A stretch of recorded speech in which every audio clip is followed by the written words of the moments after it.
মিজান ভাইয়ের কথা।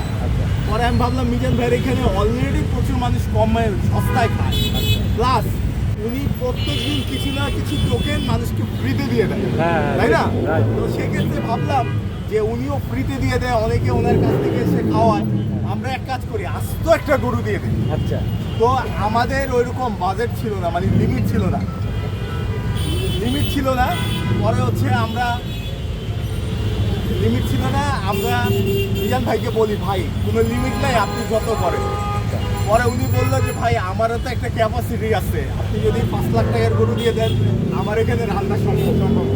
মিজান ভাইকে দায়িত্ব দিয়ে বলি আপনি যত মধ্যে কিনতে পারেন। তখন মোটামুটি উনি একটা মিডিয়াম সাইজের গরু কিনে, আর একদিনে আনুমানিক 1500-2000 মানুষ খেতে যে পরিমাণ চাল ডালের দরকার হয় এই পরিমাণ চাল ডাল উনি একটা লিস্ট করে, আমরা ওই লিস্ট করে ওনাকে পেমেন্ট করে দিই।